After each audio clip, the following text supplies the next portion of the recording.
नमो अरिहन्ताणं नमो सिद्धाणं नमो आयुर्याणं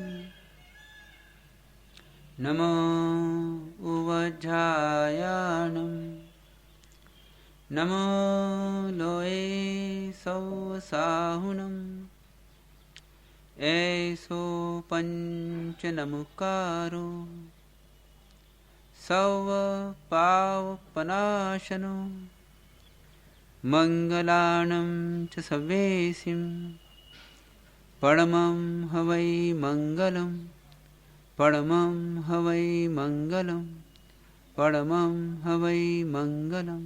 अरेहन्तो भगवन्त इन्द्रमहिता सिद्धाश्च सिद्धिस्थिता आचार्या जिन शासनोन्नतिकरा पूजा उपाध्यायका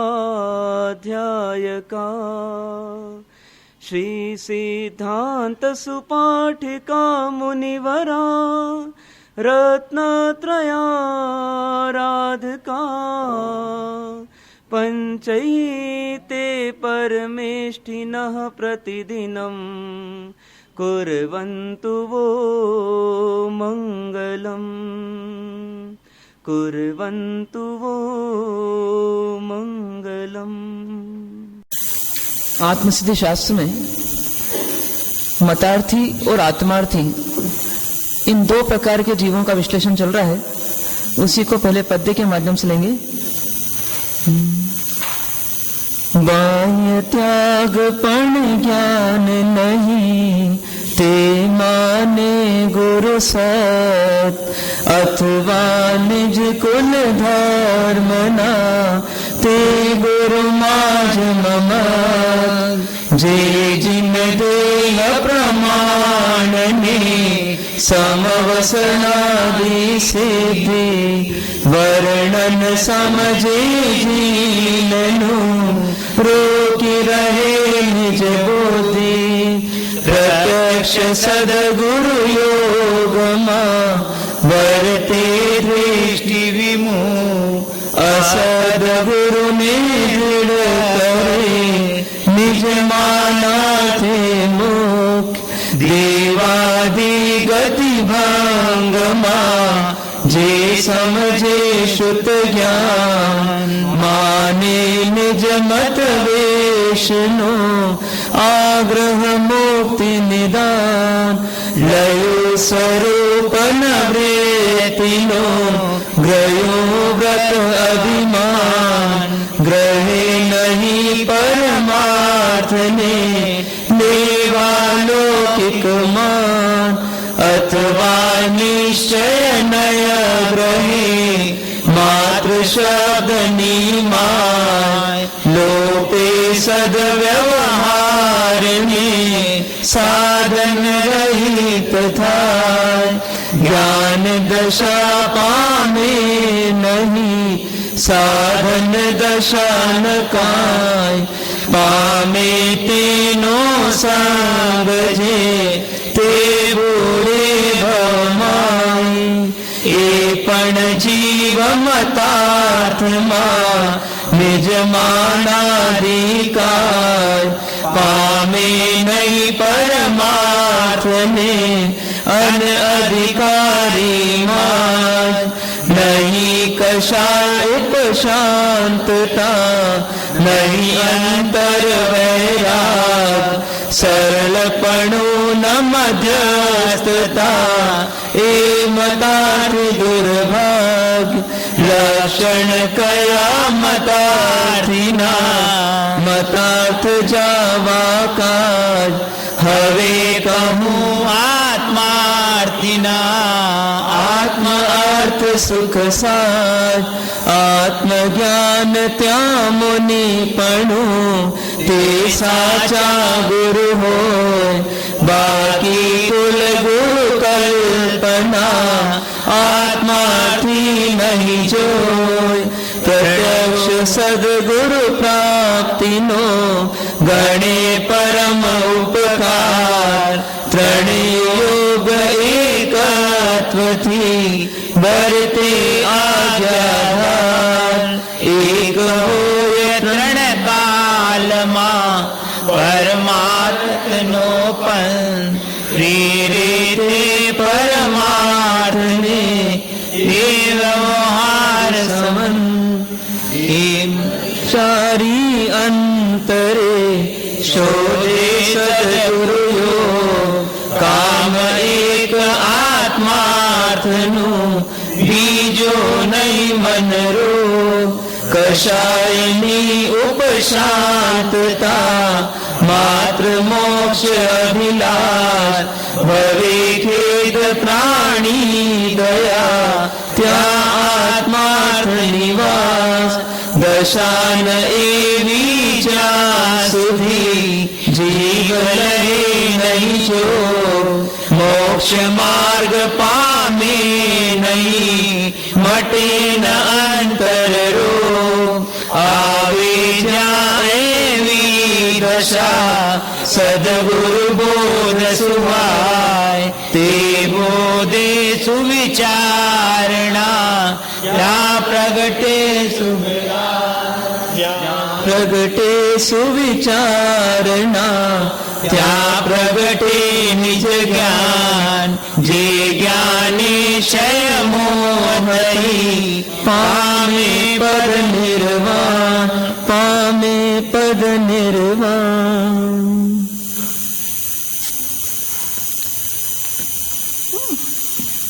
आत्मसिद्धि शास्त्र की भूमिका के अंतर्गत ये सब दोहे आ रहे हैं। जो प्रस्तुत प्रकरण चल रहा है उसमें मुख्यतः जीवों के दो विभाग किए गए हैं। एक को कहा गया मतार्थी और दूसरे को कहा गया आत्मार्थी। इन दोनों में से कोई भी धार्मिक नहीं है, धार्मिक प्रवृत्ति वाला नहीं है, धर्म के क्रियाकलापों से अनभिज्ञ है, ऐसा नहीं है। जो मतार्थी है वो भी पूरा धार्मिक है और जो आत्मार्थी वो भी पूरा धार्मिक है। तो अंतर इतना है कि दोनों में अप्रोच में अंतर है, दोनों के तरीकों में अंतर है, दोनों की कार्यशैली में अंतर है, दोनों के लक्ष्य में अंतर है।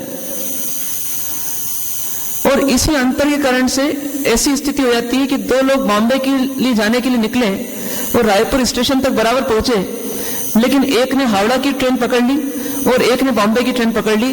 कुछ समय के बाद, कुछ घंटों के बाद एक बॉम्बे पहुंच गया और एक बॉम्बे से और दूर चला गया।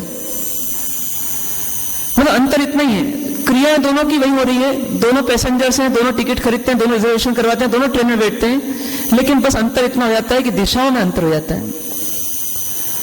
मतलब एक चोरी करने आने वाला चोर जब मंदिर में पहुंचता है और भारी भीड़ के अंदर वो पूजा की ड्रेस पहन करके जाता है तो दिखने में वो भी पुजारी लगता है या पूजा करने वाला ही लगता है, लेकिन उसके इंटेंशन में, उसके आशय में अंतर रहता है। वो पुजारी दिखते हुए पुजारी है नहीं। और एक वास्तविक पूजा करने वाला व्यक्ति पूजक बनकर के जाता है और सच्ची पूजा करके आ जाता है। बाहर से देखेंगे तो कोई अंतर नहीं दिखेगा, लेकिन जब अंदर के दिल को टटोलेंगे तो पता पड़ेगा दोनों के अंतर है। तो वही चीज मतार्थी और आत्मार्थी में हो जाती है। मतलब बाहर से एक समान, लेकिन भीतर से बिल्कुल 36 का आंकड़ा है। दोनों की दिशाओं में बिल्कुल भिन्नता है। इसलिए इन दोनों को समझना जरूरी है, क्योंकि ऐसा ना हो जाए कि धर्म के माध्यम से हम जीवन को सुलझाने के बजाय जीवन को और उलझा लें, संसार से निकलने की बजाय संसार को और बढ़ा लें, कहीं ऐसा ना हो जाए। एक बात तो निश्चित है कि बाकी सब जगह व्यक्ति यदि गिर रहा है तो धर्म की पतवार पकड़ेगा तो बच जाएगा, लेकिन धर्म को ही गलत पकड़ लिया तो फिर उसको कौन बचाएगा दुनिया में। इसलिए बहुत सोच समझ करके हमारे को साधना करनी चाहिए। आंख मीच करके अंधविश्वास पर आधारित कभी साधना नहीं करना चाहिए। कभी कभी तो यहां तक कहा गया कि साधना नहीं करने वाला ज्यादा जल्दी आगे बढ़ जाता है, बजाय इसके कि जो गलत तरीके से साधना करता है उससे। कारण क्या है कि जो साधना नहीं कर रहा है, जो नास्तिक प्रवृत्ति का व्यक्ति है, उसकी स्लेट खाली है। और खाली स्लेट वाले को यदि सही ज्ञान मिल गया, सही दिशा मिल गई, सही गुरु मिल गए, तो क्या होगा, वो जल्दी विकास कर लेगा। लेकिन जिसने अपनी स्लेट को भर तो डाला है, लेकिन बिना किसी क्रम के, बिना किसी विचार के बस भर दिया है।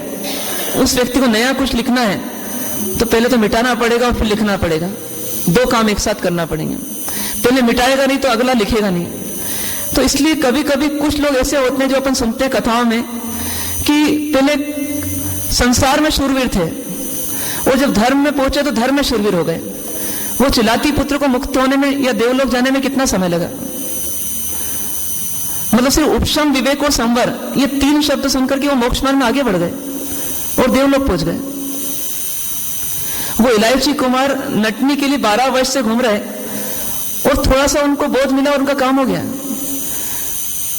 मतलब क्या कारण होगा? तो कारण एक ही था कि वो धर्म नहीं कर रहे थे, और जब धर्म करने लगे तो सही ढंग से धर्म करने लगे तो फटाफट काम हो गया। और इसकी वजह ऐसे भी कई अभावी जीव होते हैं जो संयम जीवन तक भी ले लेते हैं, लेकिन रहते अभावी हैं तो वो कभी भी मुक्त नहीं हो पाते। वो हर क्रिया करते हो संसार बढ़ाते ही रहते हैं। तो इसलिए बहुत सोच समझ करके, विचार करके हमें धर्म के मार्ग में आगे बढ़ना चाहिए। और धर्म के मार्ग में आगे बढ़ना है तो हमारे केंद्र में क्या होना चाहिए? तो केंद्र का विषय होना चाहिए आत्मा। क्योंकि यदि हम वास्तव में संसार से, दुखों से मुक्त होना चाहते हैं तो कौन होना चाहता है? इसका उत्तर हमारे पास स्पष्ट होना चाहिए कि मैं होना चाहता हूं, लेकिन मैं कौन हूं? तो उसका उत्तर है कि मैं आत्मा हूं। इसलिए जब तक हम आत्मा के प्रति रुचिवंत नहीं होंगे, आत्मा को समझेंगे नहीं, आत्मा को पहचानेंगे नहीं, तब तक हमारे हर क्रियाकलाप विफल होते चले आएंगे। इसलिए हम जो कर रहे हैं उसको करते हुए हम आत्मा को भी अपने जीवन का एक महत्वपूर्ण विषय माने, और इसीलिए आत्मसिद्धि शास्त्र के माध्यम से हम आत्मा को समझने का प्रयत्न कर रहे हैं। पर आत्मा को समझें उसके पहले हम अपनी अप्रोच सही कर लें और मतार्थी से आत्मार्थी बन जाए तो हम आत्मा को समझ पाएंगे। इसलिए यहां पर मतार्थी का भी लक्षण बताया जा रहा है और आत्मार्थी का भी लक्षण बताया जा रहा है। दोनों को देख करके, विचार करके करना इतना ही है कि यदि हम मतार्थी हैं या मतार्थीपना कुछ है हमारे अंदर, कुछ अंश में भी, तो हमें करना इतना ही है कि उस मतार्थीपने को छोड़ना है और आत्मार्थीपने को स्वीकार करना है। तो उसी लक्ष्य से हम प्रारंभ करते हैं वापस। मतार्थी के कुछ लक्षण कल देखे थे। एक लक्षण था कि गुरु को ढूंढने में गड़बड़ करता है, गलती करता है, सदगुरु को पहचान नहीं पाता है, बाह्य त्याग के आधार पर गुरु को पहचानता है, उनके ज्ञान को नहीं देख पाता, उनके अंतर के वैराग्य को नहीं देख पाता, और बाहर नहीं देखता है कि बाहर में क्या कैसा है, उसके आधार पर तय कर लेता है। कितने सारे हमारे पास मायने हैं गुरु को तय करने के। देखिए अपनी अंदर की स्थिति क्या है, होगी, मतलब ऐसा मान के चलें क्या क्या स्थितियां हो सकती हैं हमारी। एक तो पहली बात, स्वगच्छ स्वमत स्वपंथ, मतलब निज कुल के जो गुरु हैं वो मेरे गुरु। पर यहां पर थोड़ा चेंज कर लीजिए, कुल गुरु इज नॉट इक्वल टू सदगुरु। मतलब जरूरी नहीं कि कुल गुरु सदगुरु हो, कुल गुरु अलग चीज है और सदगुरु अलग चीज है। हमें ढूंढना किसको पड़ेगा? सदगुरु को, एक चीज। फिर कभी कभी हम क्या करते हैं कि किसके कितने शिष्य हैं उसके आधार पर तय करते हैं कि गुरु कैसे होंगे। ये सोच सही है या गलत है? ये भी गलत है। नहीं, जब पढ़ाई कर रहे थे तो 7-8 लड़के एक साथ एक ही बैच के, एक ही स्कूल के इंजीनियरिंग कॉलेज में एडमिशन लेते हैं। पूछा गया कौन से स्कूल से हैं आप लोग? किसी कॉन्वेंट से हैं या किससे हैं? पता पड़ा कि बिल्कुल हिंदी मीडियम स्कूल से हैं, और वो हिंदी मीडियम स्कूल जो सरकारी स्कूल है, और सरकारी भी कैसा, जो टपरे हैं जिसमें। क्या बता रहा था उनका एडमिशन लेना कि बाहरी मापदंड कुछ नहीं है। आप ये मत देखिए कि स्कूल की बिल्डिंग कैसी बनी हुई है, ये स्कूल में ग्राउंड कितना बड़ा है, ये स्कूल में फैसिलिटीज कितनी है। खास क्या चीज देखना पड़ेगी, स्कूल की पढ़ाई क्या है, कितने शिष्य हैं, वो मापदंड नहीं है। गुरु की दीक्षा पर्याय कितनी हो चुकी, ये भी मापदंड नहीं है। 6 वर्ष के मणिधारी दादा गुरुदेव दीक्षा लेते हैं और 9 साल की उम्र में उनको आचार्य पद से मनोनीत कर दिया जाता है, सुशोभित कर दिया जाता है। क्या उनके अलावा कोई मुनि नहीं थे उस समय? सैकड़ों मुनि थे, लेकिन उनको क्यों चुना गया? दीक्षा पर्याय नहीं देखा गया उस समय। व्यक्ति की आत्मिक स्थिति देखी गई, साधक की आत्मिक स्थिति देखी गई। पर हमारी कभी कभी मानने की, पहचानने की ये भूल हो जाती है कि हम बाहरी आधार पर मानते हैं। यहां तक कि कभी कभी ये मानते हैं कि कौन कितने त्यागी हैं, कौन कितने तपस्वी हैं, कौन कितने स्वाध्यायी हैं। मूल चीज को नहीं पकड़ पाते हैं। वास्तविकता में ये होता है कि हम गुरु के पास जाते हैं, लेकिन हमारे पास गुरु से पाने योग्य कोई विषय की चाहत ही नहीं होती कि पर्टिकुलर विषय मुझे समझना है, मुझे मोक्ष मार्ग में आगे बढ़ना ही है। ये तड़प हो यदि, तो हम गुरु को पहचानने में भूल नहीं करेंगे। बस चूंकि हमारे पास तड़प नहीं, हमारे पास प्यास नहीं है, तो ठीक है, हमको क्या अंतर पड़ता है। कोई गुरु नहीं है उसको गुरु कह देना, जो गुरु है उसको गुरु नहीं कहना, क्या अंतर पड़ेगा जब हमारे को वो चीज चाहिए ही नहीं। तो जिस दुकान से हमको माल खरीदना ही नहीं है, उस दुकान में कितना माल पड़ा है, किस क्वालिटी का माल पड़ा है, उसकी हमको कोई पड़ी नहीं रहती, क्योंकि उससे हमको कोई सरोकार नहीं है। यदि हमारे अंदर आत्मा की चाहत होगी तो बराबर हम आत्मज्ञानी गुरु को पकड़ लेंगे और आगे बढ़े। परमात्मा को पहचाने में भूल कर देते हैं। परमात्मा को पहचानते हैं, लेकिन परमात्मा के सिर्फ बाह्य स्वरूप से। कई बार हम तिगड़ा जी तो अच्छा सजाते हैं, प्रतिमा भी अच्छी सजा देते हैं, लेकिन प्रतिमा किसको इंगित कर रही है उस और हमारा ध्यान ही नहीं जाता पूरी आराधना करने के बाद में। कई बार देखा गुजरात में भी कितने लोग सुबह से लेकर दोपहर तक और दोपहर से लेकर कभी कभी शाम तक आराधना कर रहे हैं, पूजा कर रहे हैं, स्नात्री चल रहा है, न खा रहे हैं न पी रहे हैं, कुछ भी नहीं कर रहे हैं। लेकिन फिर एक तकलीफ होती है, एक पीड़ा होती है कि उन लोगों की भी दृष्टि कहां है, तो परमात्मा के बाह्य अतिशयों पर है। वो परमात्मा को बाहर से जाने में पूरा दिन भर लगा रहे हैं, और परमात्मा का अंतम स्वरूप क्या है, वो आत्मा कैसी है, उसकी ओर उनका कोई रुझान नहीं। फिर गड़बड़ हो गई। जितना जाना वो सही जाना, जितना करना है वो सही कर रहे हैं, लेकिन जो मूल चीज है वो नहीं कर रहे हैं। मतलब मिठाई पूरी बनाई लेकिन शक्कर डालना भूल गए, हलवा पूरा तैयार किया लेकिन शक्कर नहीं डाली, क्या मतलब निकलेगा। इसकी वजह तो वो व्यक्ति अच्छा है जो बिना मिठाई के सिर्फ शक्कर ही खा ले। वो व्यक्ति ज्यादा अच्छा है कि पूरा मिठाई खाए लेकिन शक्कर के बिना खाए। सोचिए, बस यही अंतर है। हमारी पूरी साधना में सब कुछ है, परिधि पूरी तैयार है, लेकिन केंद्र नहीं है सही। ये गड़बड़ हो रही है और ये मतार्थीपना है। और आगे बढ़े, कभी कभी सदगुरु का योग वो नहीं ढूंढता है, लेकिन उसका पुण्य सदगुरु को लेकर के आ जाता है। जो चंदन बाला के सामने महावीर आ गए, ऐसे उसके सामने कभी कभी सदगुरु आ जाते हैं, योग मिल जाता है। लेकिन योग मिलने के बाद में क्या होता है, कुछ अंदर की गफलतें रहती है और उन गफलतों के कारण सदगुरु को पहचान नहीं पाता। उल्टा क्या करता है, सदगुरु के पास जाता है, कभी मान की प्राप्ति के लिए जाता है, कभी अपना परिचय देने के लिए जाता है, कभी अपनी उपलब्धियों को गिनाने जाता है, कभी मैं इस संस्था का अध्यक्ष हूं, उपाध्यक्ष हूं, ये दिखाने जाता है। कभी कभी तो सदगुरु को सिखाने जाता है कि मेरे पास कितना ज्ञान है, मैं समाज के बारे में कितना जागरूक हूं, बहुत सारी चीजें बता करके आ जाता है। लेकिन जब उसको दिखता है कि सदगुरु तो हाथ नहीं देने देते, सदगुरु कुछ गिनते नहीं मुझको, क्योंकि सदगुरु को इन चीजों की कीमत नहीं है, तो क्या बोलता है, ये सही गुरु नहीं है। जो मेरे को पूछे वो सदगुरु, जो मेरे को पहचाने वो सदगुरु, जो मेरे को आमंत्रित करे, जो मुझको मुख्य अतिथि बनाए, जो मुझसे भले दान दिलवाए लेकिन मेरा नाम करे, वो सदगुरु है। फिर गड़बड़ हो गई। मतलब सदगुरु का योग मिला तो सदगुरु का योग से तो विमुख हो गया और किसके पास चला गया, असदगुरु के पास चला गया। फिर गड़बड़ हो गई। मतलब जो आत्मार्थी है वही सब नहीं करेगा। आत्मार्थी क्या करेगा, आत्मार्थी सिर्फ ये देखेगा सदगुरु को आत्मा की रुचि कितनी है, आत्मा के प्रति समर्पण कितना है, उनकी आत्मदशा क्या है, वो उसको टटोलेगा। कभी कभी स्वाध्याय सत्संग भी कर लेता है मतार्थी, और स्वाध्याय सत्संग करके क्या करता है, बहुत सारा जनरल नॉलेज इकट्ठा कर लेता है। जनरल नॉलेज इकट्ठा करने के उसको सब पता होता है कि कौन से महापुरुष का जन्म कौन सी नगरी में हुआ था, वो राजा थे कि तीर्थंकर थे, चक्रवर्ती थे कि वासुदेव थे, उनकी शरीर की अवगाहना कितनी थी, उनकी आयुष कितनी थी, वो कौन से आर्य में हुए, कौन से क्षेत्र में हुए, उसने भूगोल इतिहास सब पढ़ लिया। लेकिन किसको नहीं पढ़ा, अपनी आत्मा को नहीं पढ़ा।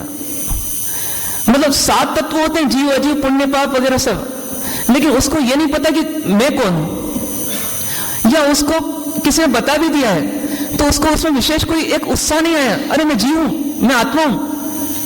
जो आत्मार्थी होता है उसको सबसे बड़ा क्रेज किसका होता है कि मैं आत्मा हूं, तो मुझे किसके लिए जीना है, मुझे आत्मा के लिए जीना है। लेकिन मतार्थी को सब ज्ञान होने पर भी वेटेज नहीं होता आत्मा के प्रति, ये गड़बड़ हो जाती है। और इसलिए बहुत सारे भांगे जान लेता है, गति कितनी 4, इंद्रियां कितनी 5, काया कितनी 6, तत्व कितने 7, गुण स्थान कितने 14, गंधर कितने 11, मतलब बहुत सारे जनरल नॉलेज है। लेकिन जनरल नॉलेज होते हुए भी सेल्फ नॉलेज नहीं है, अपना नॉलेज नहीं है, निज का ज्ञान नहीं है, ये गड़बड़ हो जाती है। इसकी बजाय तो वो व्यक्ति ज्यादा अच्छा माना जाता है जिसके पास ज्ञान कम हो, लेकिन जो प्रयोजनभूत ज्ञान है वो बराबर हो, जो आवश्यक ज्ञान है वो बराबर हो। मतलब सिंपल सी बात है कि जब आपको पानी अपने प्लॉट से ही चाहिए तो आप उस समय तालाब बनवाना पसंद करेंगे कि कुआं बनवाना पसंद करेंगे? तालाब में जितना पानी है वो किराए का है, ऊपर से बरसेगा, थोड़ी देर काम आएगा, फिर सूख जाएगा। और कुएं का पानी जो होगा वो हमेशा काम आएगा। तो ऐसे ही हमारे को यदि हम देखें, एक विस्तार है ज्ञान का और एक ज्ञान की गहराई है। हमें कौन सा ज्ञान होना चाहिए? ये शिवभूति मुनि, ये चिलाती पुत्र, ये इलायची कुमार, या यूं कह लें गौतम स्वामी स्वयं, जिनको शुरुआत हुई तो कहां से हुई? सिर्फ उत्पाद व्यय और ध्रुव से ही हुई, त्रिपद से ही हुई। पर इन लोगों ने छोटे से पदों को भी पकड़ लिया और इतना पकड़ा, इतना चिंतन किया, इतनी अनुप्रेक्षा की, इतनी गहराई में गए कि उससे इनको पूरा तत्व मिल गया। कहते ना, भगवान ने तो सिर्फ शॉर्ट में देशना दी, बाकी उसको सूत्रबद्ध और उसको उसकी व्याख्या किसने की? तो गंधर्वों ने की। मतलब अधिक ज्ञान की बजाय सही ज्ञान और गहरा ज्ञान चाहिए। इतना गहरा चाहिए कि हमारी दृष्टि जो है वो स्थूल से सूक्ष्म हो जाए। जो स्थूल दृष्टि और सूक्ष्म दृष्टि का बार बार अपन भेद कर रहे हैं, तो हम स्थूल दृष्टि का बहुत अधिक ज्ञान प्राप्त करें, इसकी बजाय हो कि हम सूक्ष्म दृष्टि का थोड़ा ज्ञान प्राप्त कर लें और अपना ज्ञान प्राप्त कर लें। ऐसी जिसकी स्थिति होती है तो वास्तव में वो शुद्ध ज्ञानी है। शुद्ध ज्ञानी का वास्तव में अर्थ क्या होता है? तो शुद्ध ज्ञानी मतलब आत्मज्ञानी। बहुत अधिक शास्त्र पढ़ने वाला शुद्ध ज्ञानी न हो ऐसा हो सकता है, लेकिन एक आत्मा को जानने वाला शुद्ध ज्ञानी बराबर होता है।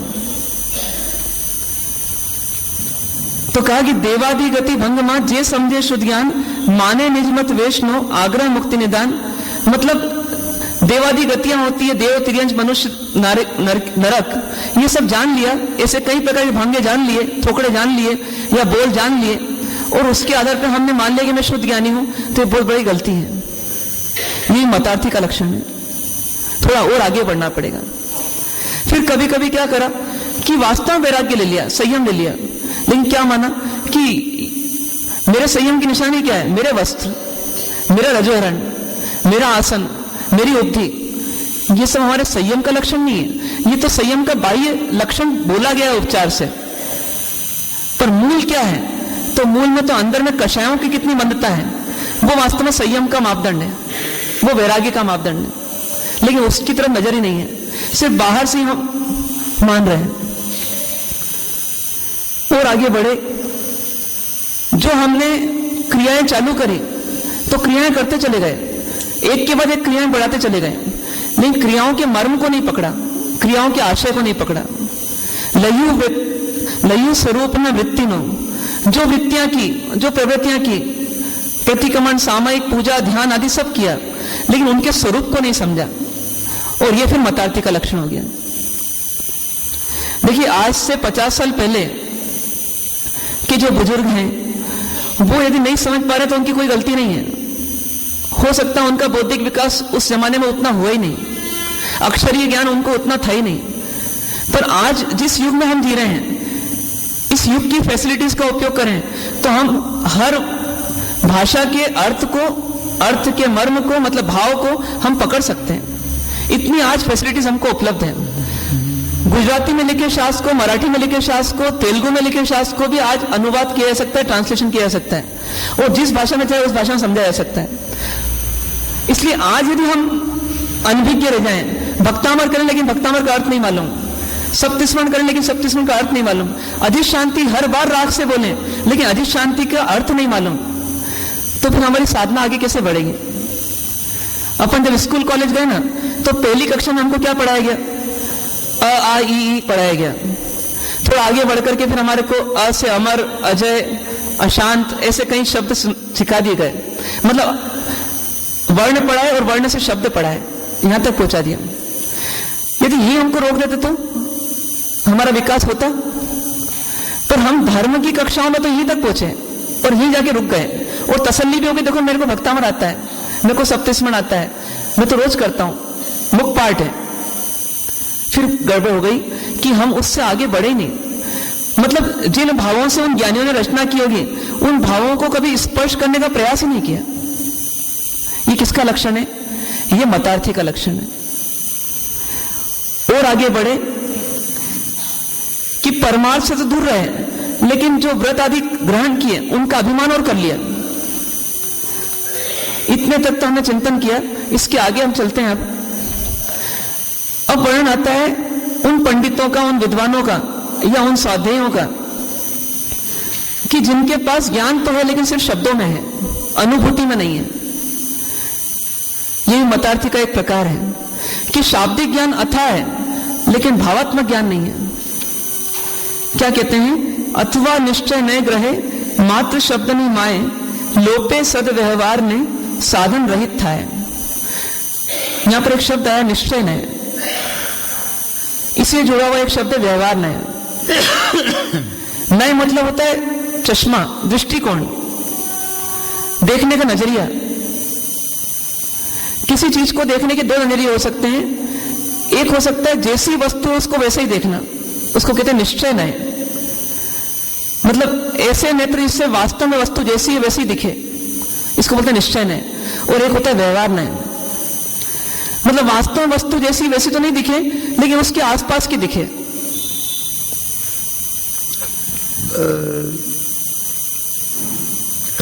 जैसे प्रतिक्रमण करने कोई बैठा है, हमसे कोई पूछे तो हम व्यवहार से जवाब देंगे, क्या बोलेंगे? ये क्या कर रहा है? तो उत्तर मिलेगा ये प्रतिक्रमण कर रहा है।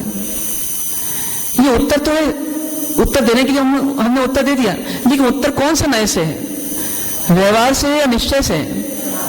यदि वो साधक अपने दोषों से पीछे हट रहा है वास्तव में, तो वो भाव प्रतिक्रमण है। और भाव प्रतिक्रमण है तो वो निश्चय प्रतिक्रमण है, मतलब वास्तव प्रतिक्रमण है। निश्चय नए से प्रतिक्रमण मतलब क्या? अपने दोषों से पीछे हटना। यदि क्रोध कम हो रहा है, लोभ कम हो रहा है, मान कम हो रहा है, तो इसका मतलब निश्चय प्रतिक्रमण चल रहा है। लेकिन एक व्यक्ति जो पाठी है उस पाठी के हिसाब से क्रिया कर रहा है, उठते समय उठता है, बैठते समय बैठता है, बाया गोड़ा दाया गोड़ा सब बराबर ऊंचा नीचा करता रहता है, लेकिन उसके पास अभी अर्थ नहीं है, भाव नहीं है, ना उसका कोई लक्ष्य है। उसका लक्ष्य इतना ही है कि ये पाठी पूरी करना है, तो कौन सा प्रतिक्रमण कर रहा है वो? ऐसा उसके दिल को खुश रखने के लिए बोला जाता है व्यवहार से प्रतिक्रमण कर रहा है। अब कभी कभी क्या होता है कि निश्चय देखने वाला व्यक्ति इतना निश्चय तक पहुंच जाता है कि व्यवहार का ही लोप कर देता है। वो बोलता है इन सब व्यवहारों की आवश्यकता है क्या? जैसे आपको भी कुछ दिन से लग रहा हो कि महाराज साहब बार बार नकाई में हमारी हर चीज को, तो कभी कभी ऐसा भी होता है कि निश्चय वाला क्या होता है, क्रिटिसाइज करता रहता है, ये गलत, इसका ये गड़बड़। तो वो व्यक्ति आगे बढ़ेगा कि नहीं बढ़ेगा? वो व्यक्ति भी आगे नहीं बढ़ेगा, क्योंकि जो बोले कि मुझे मंजिल तो चाहिए, दूसरे वाले पहुंचना तो है, लेकिन सीढ़ी की आवश्यकता नहीं है, तो बिना सीढ़ी के मंजिल तक पहुंचेगा कैसे? ऐसी स्थिति कभी कभी हो जाती है कि ज्ञानी पंडित महात्मा जो होता है वो कभी कभी इस प्रकार से हो जाता है कि वो अपने शाब्दिक ज्ञान को इतना बढ़ा देता है कि निश्चय की बातें करता फिरता है, लेकिन भीतर में उसके प्रति न तो कोई भाव होता है और न व्यवहार के प्रति कोई रुचि होती है। मतलब पूजा क्यों करना, प्रतिक्रमण क्यों करना, ये सब क्रियाएं क्यों करना? ये तो फिजूल की है, ये तो बच्चों की है। क्या करना है भैया? अपन तो अजर अमर अविनाशी आत्मा है, अपन तो आत्मा है, फिर ये उपवास है तो शरीर से होता है, इसको करने की जरूरत क्या है? मैं तो राग द्वेष रहित आत्मा हूं, राग द्वेष तो मैं करता ही नहीं हूं, तो फालतू क्यों इतनी उपासना करूं, इतनी आराधना करूं? निर्जरा करने की आवश्यकता क्या? क्योंकि मैं तो शुद्ध बुद्ध मुक्त आत्मा हूं। ऐसा उल्टा पुल्टा जब ज्ञान का अजीर्ण हो जाता है तो इस प्रकार की स्थिति साधक की बन जाती है, तथाकथित साधक की। साधक होता नहीं है लेकिन साधक कहलाता है, क्योंकि वो शब्दों में बहुत ऊंची ऊंची बातें करता है। मतलब बातें आदर्श की होती है और पैर जो है वो धरातल पर नहीं रहते, इसलिए ऐसा व्यक्ति भी धड़ाम से गिरता ही है। मतलब सिर्फ ऊंची ऊंची बातें करने से भी हम साधक की गिनती में आ जाएं, ये संभव नहीं है। होना कैसा चाहिए कि हम आदर्श जरूर बनाएं, लक्ष्य जरूर बनाएं, लेकिन लक्ष्य के अनुरूप हम व्यवहार भी करें वहां तक पहुंचने का। मतलब ऊंचे लक्ष्य बनाना बहुत अच्छी बात है, फिर ऊंचे लक्ष्य के साथ क्या करें, स्टेप्स बनाएं और उन स्टेप्स को क्रॉस करते करते हम लक्ष्य को प्राप्त करें। यहां क्या होता है कि ऊंचे लक्ष्य की बात होती है और जो स्टेप्स है उनको अवॉइड कर दिया जाता है, तो गड़बड़ हो जाती है। कहते हैं अथवा निश्चय न ग्रहे मात्र शब्द नहीं माए, लोपे सद व्यवहार ने साधन रहित था। अब आप एक कल्पना करो कि एक ऐसा साधक कि जो साधक बोलता है मैं आत्मा हूं, क्योंकि उसने बार बार वो सत्संग किया जिसमें उसको ये सुनने को मिला कि मैं आत्मा हूं, मैं आत्मा हूं, मैं आत्मा हूं, मैं शरीर नहीं हूं, मैं आत्मा हूं, मैं शरीर नहीं हूं, और मैं तो भगवान जैसी आत्मा हूं। भगवान जैसी आत्मा मतलब शुद्ध बुद्ध और मुक्त आत्मा हूं। लेकिन वही व्यक्ति क्या करता है, सत्संग करने के बाद में तंबाकू की दुकान पे जाता है और तंबाकू खाता है। तंबाकू कौन खा रहा है उससे पूछा तो क्या बोलेगा वो, शरीर खा रहा है, मैं थोड़ा ना खा रहा हूं, मैं तो आत्मा हूं। ये मैचिंग है क्या? मतलब जो ऊंचा ज्ञान है उसके अनुरूप हमारा चारित्र है क्या, ये हमारा व्यवहार है क्या? तो ये ऐसी स्थिति हो जाती कभी कभी कि ज्ञान का अजीर्ण हो जाता है और साधक जो है वो साधना की निचली कक्षाओं में फेल हो जाता है। व्यक्ति बहुत दिनों से स्वाध्याय कर रहा है, सत्संग कर रहा है, लेकिन वो बोलता है टीवी नहीं छोड़ती, रात्रि भर नहीं छोड़ता, कंदमूल नहीं छोड़ते। यानी क्या बोलते हैं, ये तो बिल्कुल पहली कक्षा की चीजें हैं। वो भी गलत है जो हमेशा सुनते हैं इनको ही और इनको छोड़ करके मान लेते हैं मैं तो सही साधक हूं, और वो भी गलत है जो बहुत ऊंची ऊंची बातें करते हैं लेकिन नीची ऊंची कक्षाओं में भी फेल हो जाते हैं। उनके जीवन के आचरण में कोई चीज नहीं आ रही, बस वो ऊंची ऊंची बातें कर रहे हैं। इनको भी ज्ञानियों ने गलत बोला। होना क्या चाहिए कि आप एक अच्छा लक्ष्य बनाओ और लक्ष्य के अनुरूप फिर क्या करो, स्टेप बाय स्टेप साधना करते जाओ और एक दिन लक्ष्य तक पहुंच जाओ। मतलब आंख और पैर इन दोनों का फंक्शन अलग है। हमारे अंदर दोनों चीजें फिट है, आंख भी है और पैर भी है, दोनों का समन्वय करना है। तो क्या करना पड़ेगा, पहले आंख से लक्ष्य बना लो और फिर पैर से क्या करो, कदम दर कदम चलते हुए जो आंख से लक्ष्य बनाया था उस लक्ष्य तक पहुंच जाओ। ये दोनों का समन्वय है।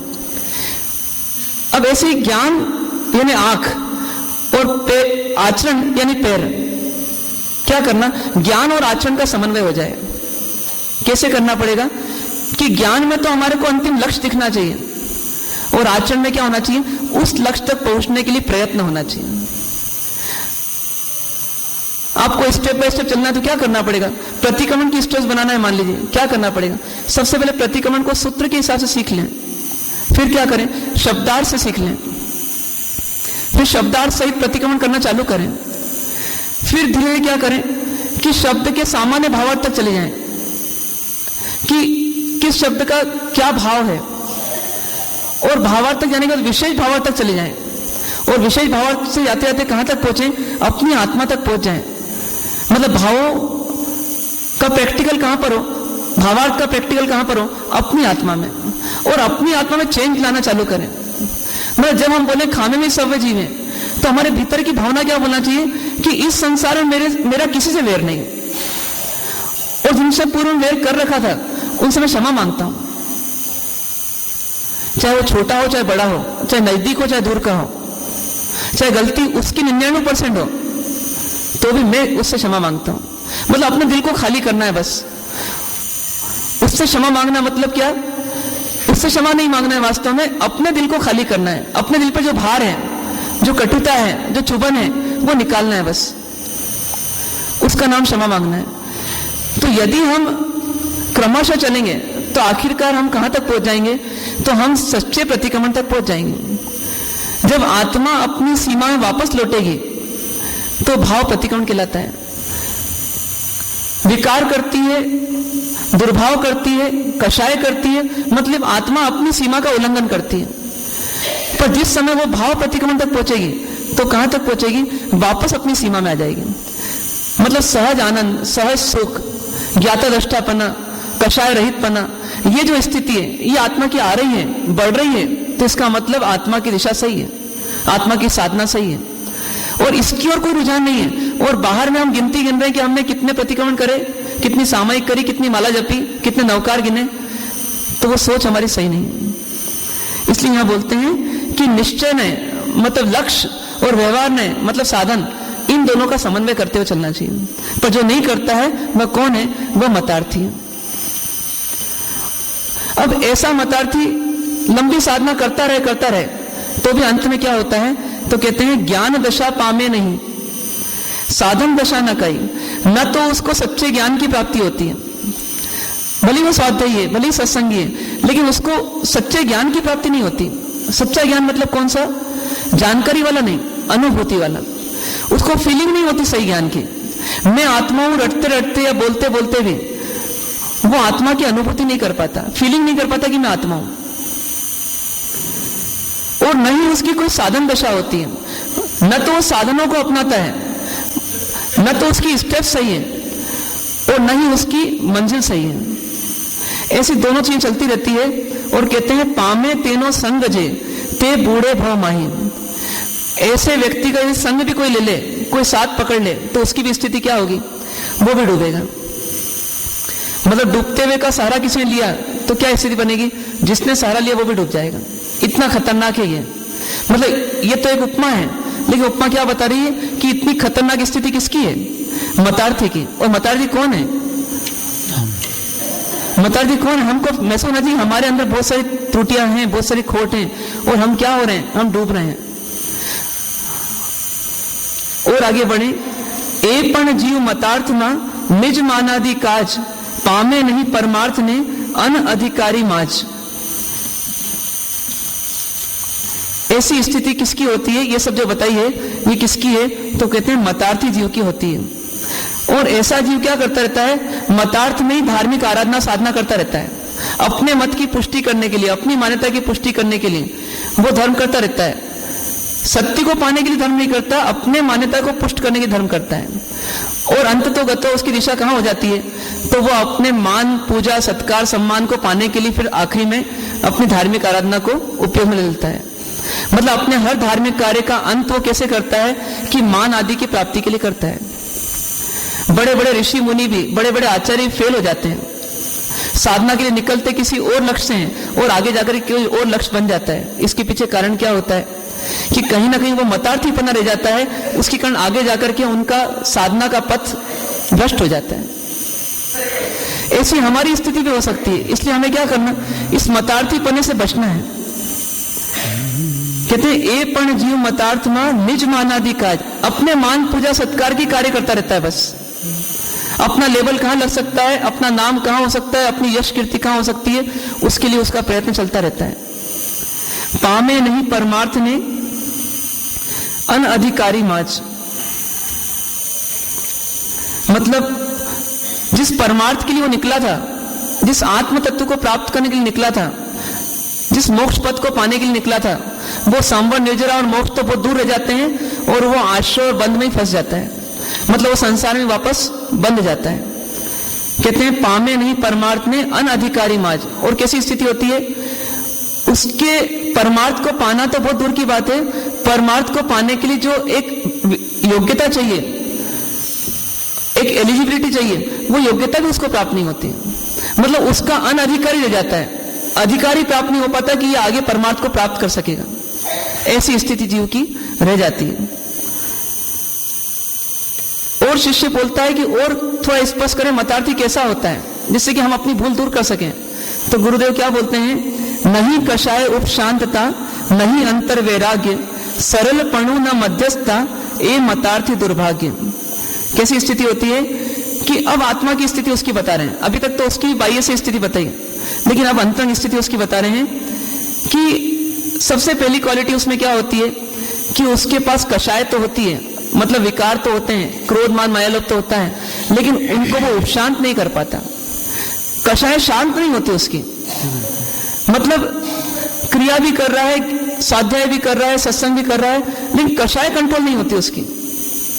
कषाय भड़कती है, कभी क्रोध में जलता है, कभी लोभ में दीवाना हो जाता है, कभी मायाचारी के चक्कर में पड़ जाता है, कभी मान प्राप्ति के लिए पूरा झुक जाता है संसार के प्रति, मतलब अटक जाता है अपनी कषायों के कारण से। यहां तक कि कभी कभी बाहर से अपनी कषायों को रोक लेता है, लेकिन फिर भी अंदर से तो उसकी कषाय सुलगती रहती है।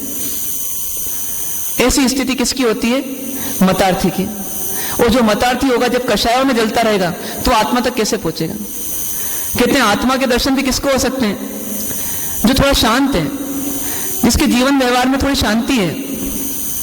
आपका किसी सुबह सुबह झगड़ा हो गया और आप प्रवचन सुनने जाओ, आप टेंशन में उससे कि इसने मेरे साथ ऐसा कर दिया वैसा कर दिया, आप प्रवचन पूरा सुन लीजिए, अंत में आपको क्या मिलेगा प्रवचन का सार? कि आपके पास कुछ गया ही नहीं अंदर। कारण क्या था? अंदर इतना भरा हुआ है कि बाहर से प्रवचन का कोई शब्द अंदर पहुंच ही नहीं पाया। आप तो उन्हीं विचारों में उलझे रह गए। जिसकी कषाय जितनी ज्यादा होगी वो आत्मा से उतना नजदीक रहेगा कि दूर रहेगा? उतना दूर होता चले जाएगा। कहते नहीं कषाय उपशांतता, मतलब कषाय उपशांत नहीं होती, मतलब शांति नहीं है, संतोष नहीं है, क्षमा करने का भाव नहीं है, सरलता नहीं है, ऐसी स्थिति है उसकी। नहीं अंतर वैराग्य। और कैसी स्थिति है कि बाहर से त्याग करता है लेकिन अंदर में वैराग्य नहीं आता। वैराग्य का वास्तव में अर्थ क्या होता है? वस्तुओं का त्याग वैराग्य है या संसार या वस्तुओं के प्रति उदासीनता वैराग्य है? संसार के प्रति एक सहज उदासीनता, इसका नाम है वैराग्य। वस्तुओं का त्याग तो हमने एकेंद्री में बहुत किया, एकेंद्री, बेंद्री, तेंद्री, चौरेंद्री तक भी हमारे को बहुत अधिक साधन नहीं मिले, परिग्रह नहीं था हमारे पास, ब्रह्मचर्य का पालन किया, पर उसके बावजूद साधना आगे नहीं बढ़ी। कारण क्या था? कि इतना बड़ा अज्ञान था कि एकेंद्री में अनंत काल बिताने के बाद में यही लगता रहा कि संसार में सुख है, मतलब दुख ही दुख पाया संसार में। उसके बाद मान्यता क्या बन रही? नहीं मोह माया में ही सुख है, नहीं ममता में ही सुख है, नहीं संसार में ही सुख है। निगोर में अपन ने कितना काल बिताया होगा? आता ना शास्त्रों में, अनंत काल बिता दिया। अनंत काल बिताने के बाद में कर्मों की निर्जरा क्यों नहीं हुई? क्या कारण बना? क्योंकि बस एक ही कारण था, कर्मों के बंध का सबसे बड़ा कारण हमारा अज्ञान होता है। अज्ञान बना रहा कि सुख कहां है? सुख तो भोगों में ही है। सुख कहां है? सुख संसार में ही है। और आज भी यही लग रहा है, मतलब इतना संसार देखने के बाद में भी निष्कर्ष यही है हमारे सामने कि नहीं, संसार में ही सुख है, संसार की मोह माया में ही सुख है। ये जिसकी स्थिति होगी उसको वैराग्य आ सकता है क्या? कदाचित दुख गर्भित वैराग्य आ भी जाए, लेकिन ज्ञान गर्भित वैराग्य नहीं आएगा। क्योंकि ज्ञान ही नहीं है तो ज्ञान गर्भित वैराग्य कैसे आएगा?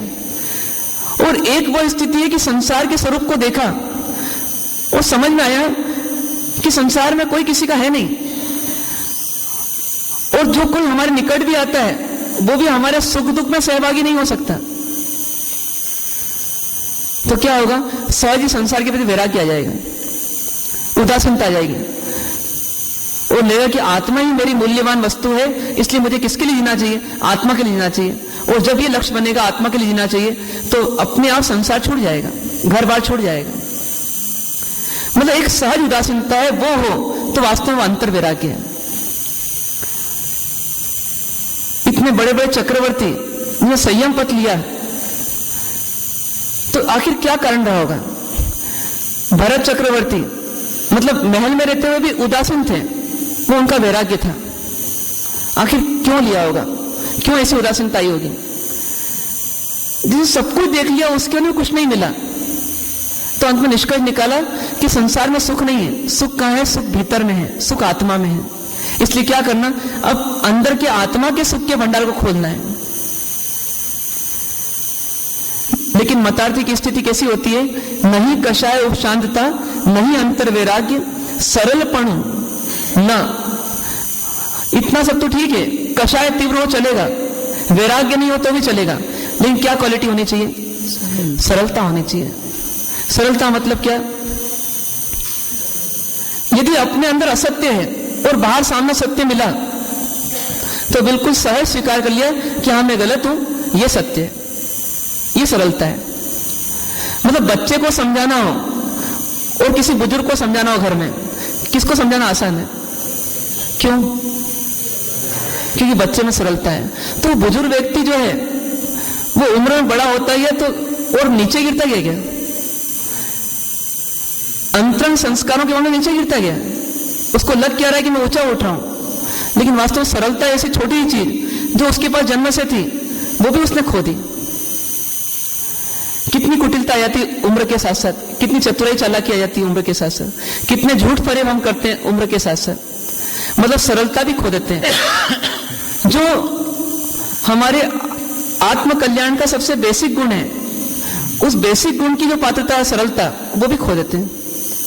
और कितनी चतुराई, कितनी चालाकी, कितना झूठ बोलते हैं। इसलिए 18 पाप स्थान आगे ना, उनमें सबसे ज्यादा झूठ की चर्चा है, कपट की चर्चा है, इन्हीं की चर्चा ज्यादा है।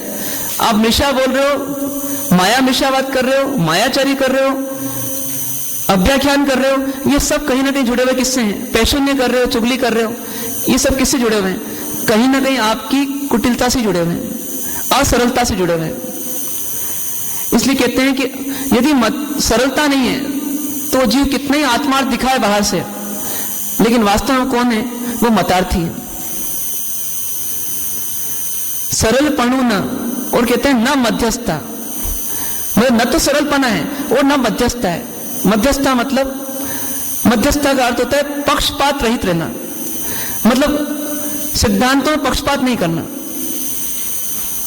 मतलब मेरा मत है, मेरा गच है, मेरा पंथ है, ऐसा करके अपनी मान्यता को पुष्ट करने का प्रयास नहीं करना, मध्यस्थ रहना, निष्पक्ष रहना।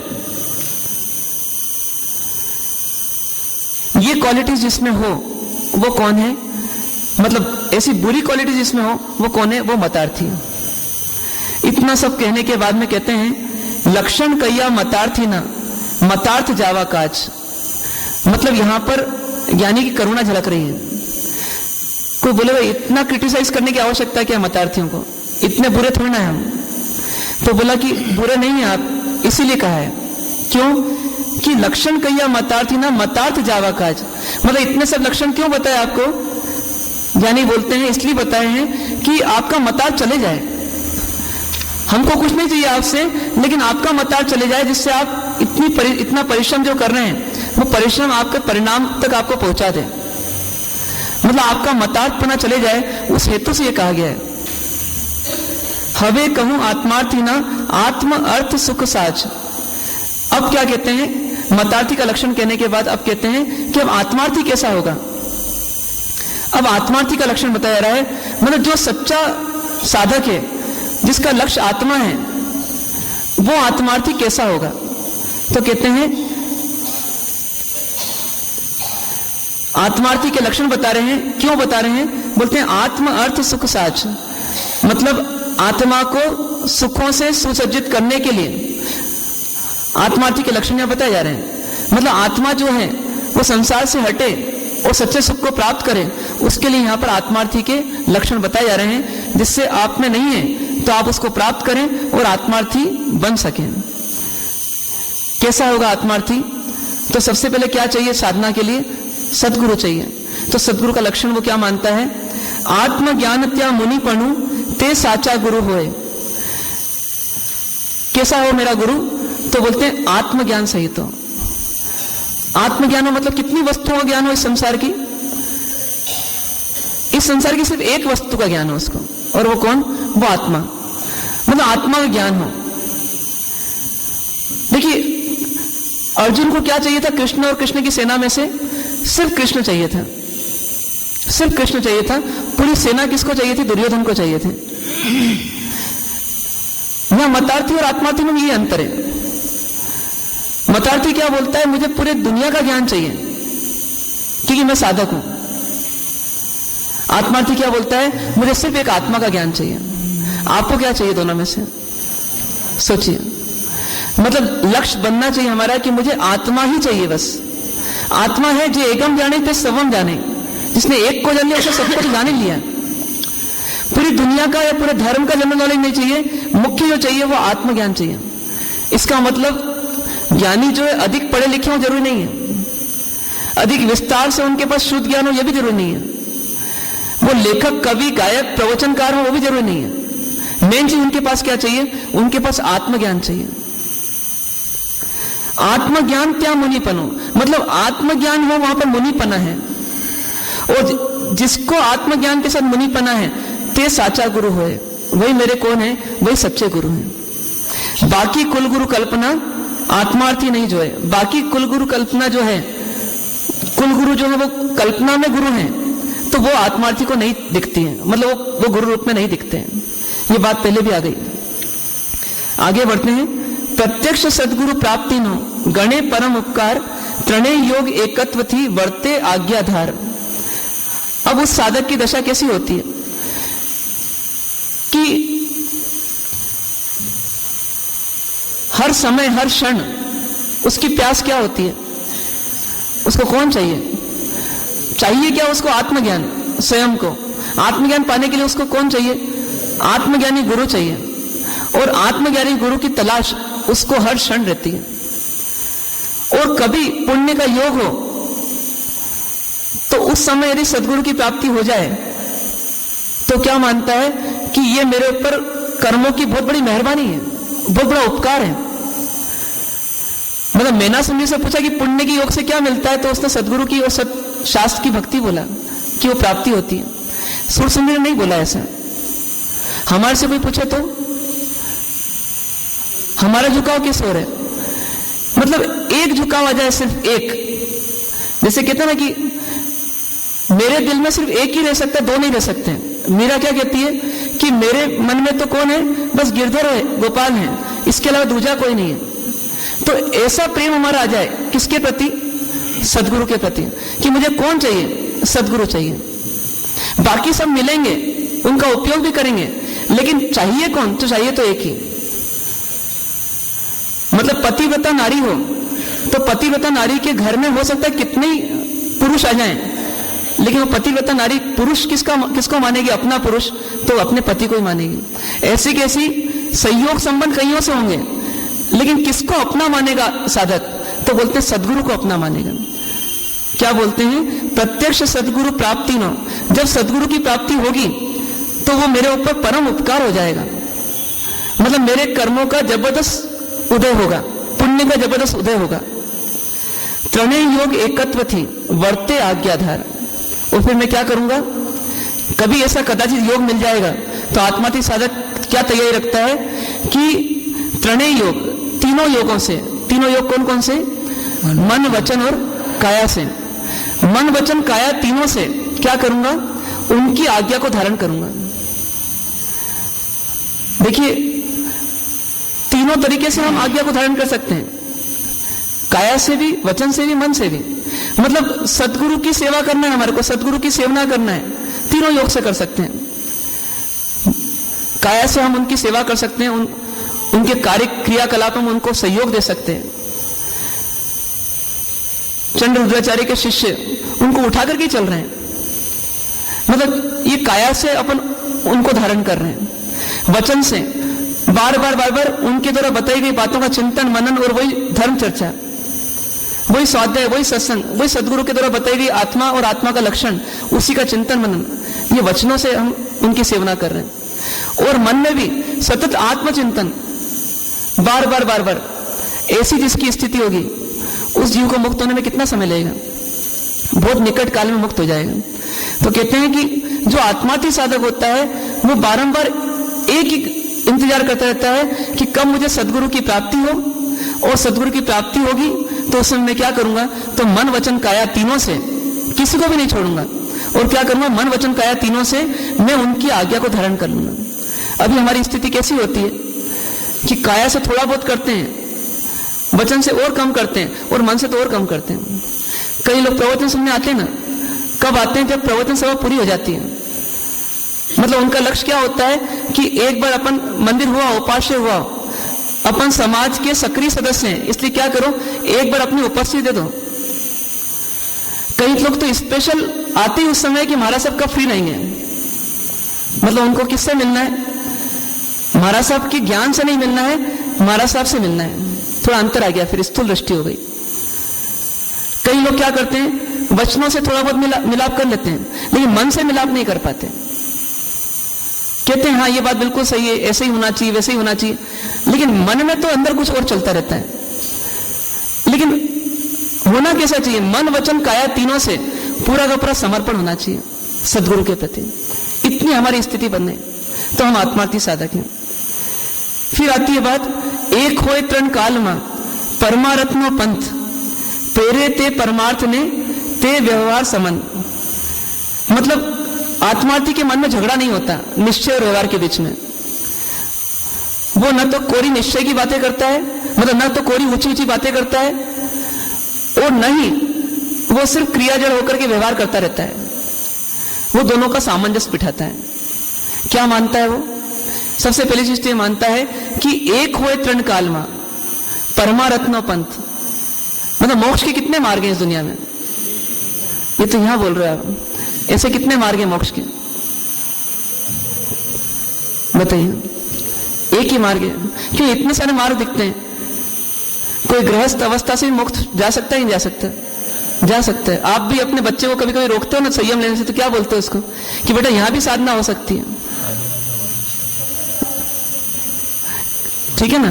फिर कभी कभी हम क्या मानते हैं कि 20 तनक तब से ही मुक्त हो सकते हैं, ओली जी से ही मुक्त हो सकते हैं। फिर कभी कभी क्या मानते हैं कि हम सिर्फ शास्त्र अध्ययन कर लेंगे तो ही मुक्त हो जाएंगे। कई जगह तो कहा है कि संसार का कारण क्या है, अविद्या। अविद्या मतलब बस ज्ञान नहीं होना, ज्ञान पालोगे तो आप तो मुक्त हो जाओगे। कभी कभी हम क्या मानते हैं कि बस जितनी भक्ति करेंगे हम मुक्त हो जाएंगे, भक्ति योग एक मार्ग है मोक्ष तक का। फिर दूसरा बोलता है कि नहीं, स्वाध्याय एक मार्ग है, ज्ञान योग एक मार्ग है। ऐसे कितने सारे मार्ग होंगे मोक्ष के। फिर कभी गेरवे वस्त्र से भी मुक्त होते हैं, कई व्हाइट ड्रेस से भी मुक्त होते हैं, कुछ लोग बोलते हैं मुपत्ति से ही मुक्त होते हैं, कुछ लोग बोलते हैं बिना मुपत्ति के ही मुक्त हो जाते हैं। स्त्री मुक्त होती है, पुरुष ही मुक्त होते हैं। बताइए कितने मार्ग होंगे मोक्ष के? सब मार्ग से। सच क्या है? नहीं, सच क्या है वो तो पता होना चाहिए ना। जैसे बिहार में हम लोग जब विचरण कर रहे थे तो वहां पर कहीं राहगीर मिलते थे, और वहां पर विशेष ऐसी रोड्स बनी हुई नहीं, और रोड्स बनी हुई भी है तो माइलस्टोन लगे हुए नहीं है अधिकांश जगह। मतलब गांव से गांव में जाना है तो बस आप चले जाओ, पगडंडी जा रही है, उस पगडंडी में शाखाएं भी निकल रही है, आप पूछते जाओ पहुंचते जाओ, ऐसी स्थिति वहां पर है। एक प्रश्न उठता है कि वहां के लोग भटकते कम है, और कभी कभी हाईवे के लोग भटक जाते हैं, कारण क्या होगा? अच्छा, वहां पर ऐसा भी नहीं कि एक ही रास्ता है। यदि आपको पावापुरी से कुंडलपुर पहुंचना है तो एक 25 किलोमीटर वाला रास्ता ही मिल जाएगा आपको, एक 15 किलोमीटर वाला रास्ता ही मिल जाएगा, एक 40 किलोमीटर वाला हाईवे भी मिल जाएगा। सब रास्ते खुले हैं, आपको जिससे जाना है उससे जाओ। लेकिन व्यक्ति भटकता क्यों नहीं है, बता सकते हो आप?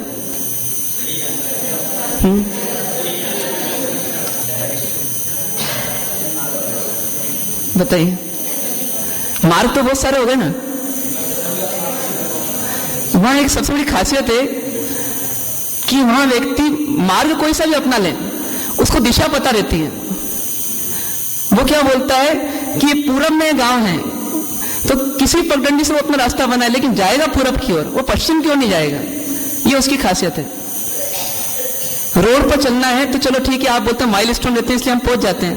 पानी में चलना हो तो, जहाजों को चलना हो तो फिर कैसे चलेंगे? जरूरी नहीं कि हर जहाज बिल्कुल एक के पीछे एक ही जाए, तो कितना बड़ा पार्ट है उसका। लेकिन भटकते नहीं है यदि उनके पास एक छोटा सा इतना सा मैग्नेट कि वो बता सके नॉर्थ साउथ कहां है, ईस्ट वेस्ट कहां है, और वो पहुंच जाते हैं। बस ऐसी स्थिति यदि हमारी हो जाए तो हम भक्ति भी कर सकते हैं, हम स्वाध्याय भी कर सकते हैं, हम पूजा भी कर सकते हैं, हम तप भी कर सकते हैं, हम गृहस्थ भी रह सकते हैं, हम संयम भी ले सकते हैं, सब हो सकता है। लेकिन डायरेक्शन हमारी सही हो जाए, दिशा सही हो जाए, सबसे पहली चीज। तो हम भटकेंगे तो नहीं, कम से कम भले कछुए की चाल आगे बढ़ेंगे लेकिन हम सही दिशा में तो बढ़ेंगे ना।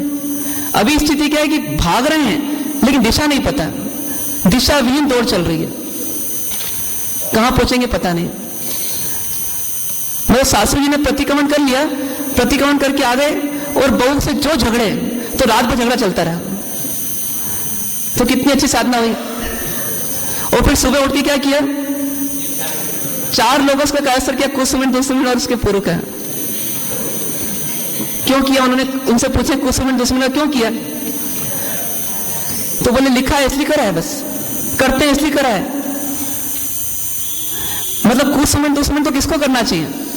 जिसको आंख खोल के झगड़ा नहीं हो और आंख बंद करने में सपने के माध्यम झगड़ा हो जाए, तो उसके लिए तो कुछ मिनट 2 मिनट का बनाया गया। पर जो आंख खोल के झगड़ा करे और उसको अच्छा माने कि मैंने अच्छा सबक सिखाया बहू को, तो फिर वो सासू जी कम मुक्त होंगी। मतलब गलती हो चलेगा लेकिन डायरेक्शन सही है। हमको खेद होना चाहिए कि मेरी गलती, मेरा प्रतिक्रमण व्यर्थ है, मैंने प्रतिक्रमण किया, इतने अच्छे भाव लाया और उसके बाद मैं झगड़ लिया, ये मेरी बहुत बड़ी गलती है। मैं सहन क्यों नहीं कर पाया, मैं उसको उदय क्यों नहीं मान पाया, फिर खाने में सवे जी ने क्यों बोला मैंने। मतलब साधक भी गलती करता है लेकिन गलती का खेद करता है। वो खेद किस आधार पर करता है कि उसके पास उसका एक दिशा दर्शक होता है यंत्र, और वो बोलता है दिशा मेरी ऐसी है, क्रोध रहित अवस्था की, उत्तम क्षमा की मेरी दिशा है, और मैं क्रोध कर रहा हूं, ये गलत कर रहा हूं, ये मेरा धर्म नहीं है। रोकता है अपने आप को बार बार। ऐसा बार बार जब हम हैमरिंग करेंगे अंदर, तो क्या होगा, हमारा जो मन पक्का हो गया है विकारों में, वो विकारी मन भी कच्चा हो जाएगा। पर उसके लिए क्या करना पड़ेगा, हमारे पास एक दिशा होनी चाहिए सही है। सत्य क्या है ये हमारे पास होना चाहिए। थर्मामीटर से आप क्यों देखते हो टेम्परेचर? क्योंकि आपको पता पड़ता है कि कितना डिफरेंस है एक नॉर्मल में और अभी की स्थिति में। जितना अधिक डिफरेंस है उतना अधिक खतरा है, आप उतने अधिक सजग हो जाते हैं। किसी पर गीली पट्टी लगाई है और टेम्परेचर नापा गया और अंदर से 104 डिग्री आया मान लीजिए, तो आप क्या मानेंगे कि ठीक है चलेगा अभी ये पेशेंट, वो थोड़ा बढ़ने देते हैं इसको, हाथ से ठंडी लग रहा है ये। अपन क्या बोलेंगे, नहीं 104 है मतलब रिस्क में है, 105 हो गया मतलब बहुत ज्यादा रिस्क है, और 106 वाला तो बच भी नहीं सकेगा, शायद ब्रेन तक भी असर हो जाएगा। मतलब उतने अधिक जागरूक हो जाते हैं। ऐसे सत्य हमारे सामने है तो ऑटोमेटिकली हम अपना मेजरमेंट करते रहेंगे। इसलिए मार्ग तो एक ही है। अब देखिए वास्तविक मार्ग एक है, सत्य तो एक ही है, बाकी सब क्या है, सत्य तक पहुंचने के लिए साधन हो सकते हैं। सत्य तो इतना ही है कि सम्यक दर्शन, सम्यक ज्ञान, सम्यक चरित्र, ये मूल मार्ग है। बाकी भक्ति करें, पूजा करें, सामायिक करें, प्रतिक्रमण करें और आराधना करें, या आराधना न करते हुए संसार में जीते हुए उदासीन जिए, ये सब जो भी चीजें हैं, ये सब क्या है, उस मुख्य मार्ग तक पहुंचने के मार्ग हैं। जैसे आप कल्पना करिए कि आपको रायपुर से कहीं जाना है, लेकिन एक व्यक्ति रायपुर के विवेकानंद नगर में रहता है, एक व्यक्ति फाफाडी में रहता है, एक व्यक्ति भैरव सोसाइटी में रहता है। जब घर से निकलते हैं तो तीनों के मार्ग अलग अलग दिखते हैं, लेकिन कुछ समय के बाद जब रायपुर बस स्टैंड पर पहुंचते हैं तीनों, तो फिर एक ही बस में बैठ करके आगे बढ़ते हैं। ऐसे सम्यक दर्शन, सम्यक ज्ञान, सम्यक चरित्र, ये मूल मार्ग तो एक ही है, लेकिन इस तक पहुंचने का जो तरीका है वो सबका अपना अपना थोड़ा अलग हो सकता है। यदि अपन पूरी नकल करें तो गड़बड़ हो जाएगी। हम बोलें कि एक भक्ति से ही मेरा काम हो जाएगा, बाकी मुझे किसी की आवश्यकता नहीं है, तो फिर गड़बड़ हो जाएगी। मतलब हम सत्य को प्राप्त करने और सत्य तक पहुंचने के साधनों में विविधता लाएं तो चलेगा, लेकिन सत्य को ही हमने विविध मान लिया, सत्य की बहुत सारी वेज मान ली, तो फिर गड़बड़ हो जाएगी। इसलिए बोलते हैं एक होए तृण काल मा परमारत्नो पंथ, तेरे ते परमार्थ ने ते व्यवहार समंत। मतलब तीनों काल में, अतीत में, वर्तमान में, भविष्य में परमार्थ का मार्ग तो एक ही है, मोक्ष मार्ग तो एक ही है, और वो क्या है, सम्यक दर्शन, ज्ञान, चारित्राणी, मोक्ष मार्ग। देखिए वहां पर भी क्या बोला, सूत्र की जब व्याख्या होती है तो उसमें लिखा रहता है कि इस सूत्र में सम्यक दर्शन, ज्ञान, चारित्राणी 3 चीजें बताई गई हैं, लेकिन इनका फल क्या बताया गया है, तो एक ही, मोक्ष मार्ग है, मोक्ष का मार्ग। ऐसा नहीं बताया कि सम्यक दर्शन एक मोक्ष का मार्ग हुआ, सम्यक ज्ञान एक मोक्ष का मार्ग हुआ, सम्यक चरित्र एक तीसरा मोक्ष का मार्ग हुआ। तीनों जहां मिलते हैं, तीनों की एकता होती है, तो वो एकता से एक मोक्ष का मार्ग सकता है। इसलिए मोक्ष के मार्ग अलग अलग नहीं है, मूल मार्ग तो एक ही है। लेकिन जो उसके लिए पहुंचने के साधन है, व्यवहार है, वो कई हो सकते हैं। बस उन व्यवहारों में एक ही चीज होनी चाहिए कि वो व्यवहार ऐसे होने चाहिए जो हमको सच्चे मार्ग तक पहुंचा सकें। ऐसा ना हो कि हम कोई सा व्यवहार पकड़ लें और हम माने कि इससे मैं सच्चे तक पहुंच जाऊंगा। और आता है एम विचारी अंतरे शोधे सदगुरु योग, काम एक आत्मार्थ नु बीजो नहीं मन रोग। अब चेक करिए वापस कि ये जो बात आत्मार्थी के बारे में बताई गई है, तो क्या वास्तव में हमारे अंदर घटित होती है? क्या कहते हैं?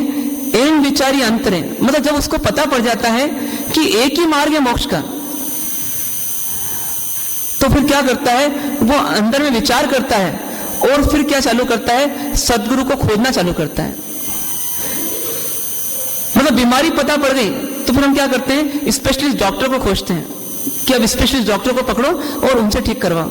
ऐसी बीमारी पता पड़ गई और बीमारी का इलाज भी वही बता सकता है जो आत्मज्ञानी गुरु होगा। तो क्या तय किया कि बस अब सदगुरु का शोध करना है, सदगुरु की खोज करना है। काम एक आत्मार्थ नु बीजो नहीं मन रोग। अब जिंदगी में काम क्या बचा? सिर्फ एक ही काम बचा कि अपनी आत्मा के लिए जीना है, बस आत्मा का ही काम है, बस बीजो नहीं मन रोग। मतलब दोनों चीजों से बता दिए, काम एक आत्मार्थ नु, एक बोला कि नहीं एक ही काम है, और फिर साथ में यही बोला कि फिर शंका ना हो जाए तो बोला बीजो नहीं मन रोग। मतलब काम जो करना है वो एक ही है, वो आत्मार्थ का है, और बाकी जितने काम हैं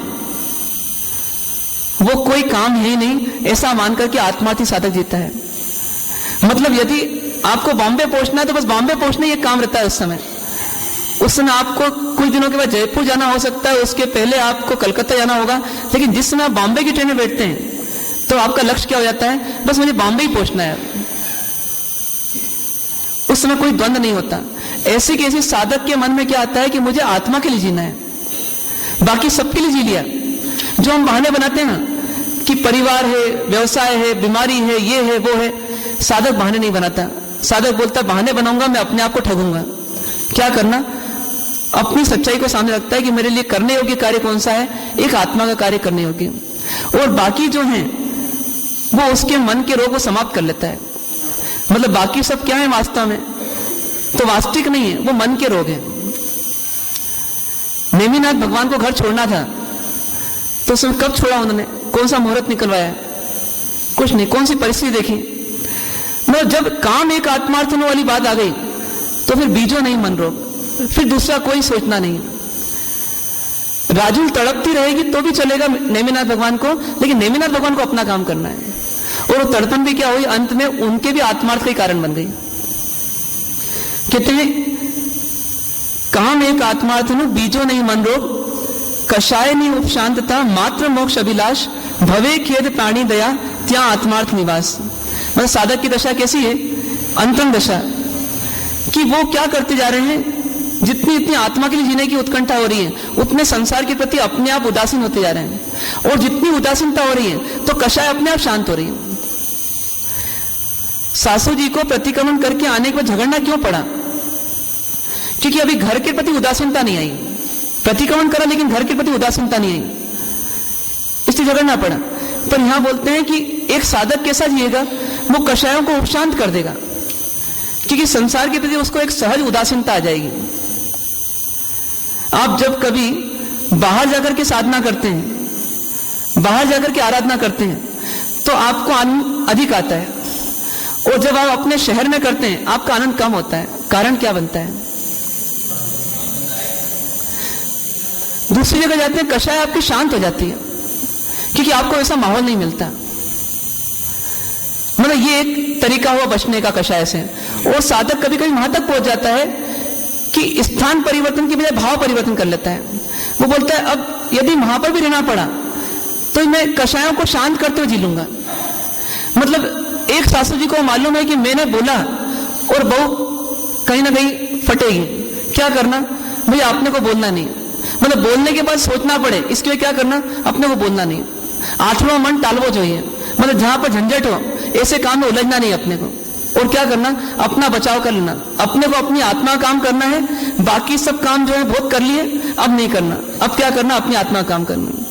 मतलब जहां जहां फंसने के चक्कर है वहां साधक क्या करता है, पहले से बचने का प्रयास करता है।